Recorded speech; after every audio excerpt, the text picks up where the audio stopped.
রাতে ঘুমানোর সময় শয়তান আমাদের মাথার কাছে এসে যে তিনটি মন্ত্র পড়ে এ বিষয়ে আজকে আমরা আলোচনা করছি। শয়তান মানুষের প্রতিটি পদে পদে রন্ধ্রে রন্ধ্রে শরীরের রক্তকণিকার মতো চলাচল করে এবং প্রতি মুহূর্তে মানুষকে ইবাদত থেকে গাফিল করার জন্যে এবং গুনার কাজে অগ্রগামী হওয়ার জন্য সে প্ররোচনা দেয়, মানুষকে কুমন্ত্রণা দেয়। কোরআনুল কারীমে আল্লাহ তাআলা বলেছেন যে শয়তান দুই প্রকার, আল্লাযী ইউওয়াসউইসু ফি সুদুরিন নাস, যারা মানুষের হৃদয়ে ওয়াসওয়াসা দেয়, মিনাল জিন্নাতি ওয়ান নাস, জিনদের থেকে এবং মানুষদের থেকে। অর্থাৎ শয়তান জিনদের মধ্য থেকেও আছে এবং মানুষদের মধ্য থেকেও আছে, যারা মানুষের অন্তরে কুমন্ত্রণা দেয়, খারাপ কাজের প্ররোচনা দেয়। অনুরূপভাবে শয়তান মানুষ যখন ঘুমায় তখন শয়তান মানুষের মাথার কাছে তিনটা গিট্টু দেয়, মানে তিনটা গিরা দেয় এবং সে মন্ত্র পড়ে।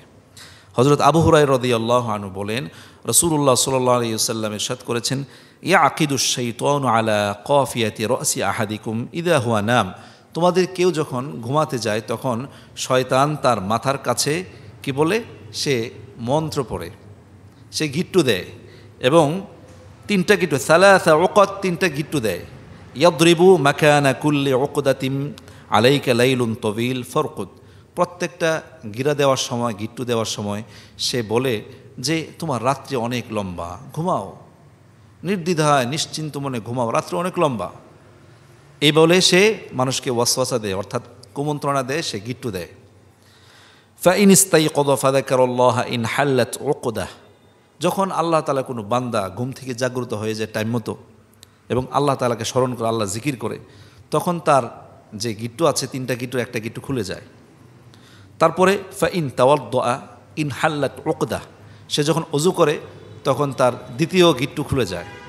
ফাইন সাল্লা ইন হাল্লাত উকদা, যখন সে নামাজে দাঁড়িয়ে যায়, জামাতে অথবা একা, পুরুষ অথবা নারী, যখন নামাজে দাঁড়িয়ে যায় তার তৃতীয় যে গিট্টু আছে শয়তানের সেটাও খুলে যায়, অর্থাৎ শয়তানের বন্ধন থেকে সে মুক্ত হয়ে যায়। তারপর রাসূল বলছেন, ফা আসবাহা নাশীতান তাইয়িবান নফস, সে পুত পবিত্র অন্তর নিয়ে প্রফুল্ল মনে সে সকাল করে, মানে তার সকালটা হয় আনন্দদায়ক, প্রফুল্ল চিত্ত সে অনুভব করে, তার সকালটা হয় শান্তিদায়ক। পক্ষান্তরে ওয়া ইল্লা আসবাহা খবিসান নফসি কাসলান, আর যে ব্যক্তি সকালবেলা উঠলো না, ঘুম থেকে জাগ্রত হলো না, অনেক দেরিতে ঘুম থেকে জাগ্রত হলো, ওই ব্যক্তির অবস্থাটা হচ্ছে খবিসান নফস কাসলান, মানে হচ্ছে অলসতায় পরিপূর্ণ, এটা নিকৃষ্ট এবং একেবারে দুরাচারী এবং কদাকার একটা অন্তর নিয়ে, মন খারাপ নিয়ে সে তার সকালটা হয় যেটা অপরিচ্ছন্ন। এজন্য আসুন আমরা রাতে ঘুমাই, ঘুমানোর সময় অবশ্যই খেয়াল রাখি যেন আমরা ঘুম থেকে জাগ্রত হতে পারি।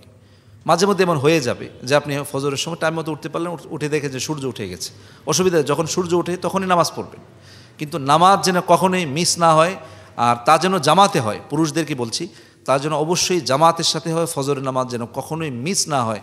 রাতে যতটার সময় আপনি প্রয়োজনে ঘুমান, 1টা বাজে ঘুমান, 3টা বাজে ঘুমান, ফজরের নামাজ ঠিক রেখে বাকি সব করেন। আল্লাহ তাআলা আমাদের সকলকে ফজরের নামাজ সহ 5 ওয়াক্ত নামাজ জামাতের সাথে আদায় করার তৌফিক দান করুন।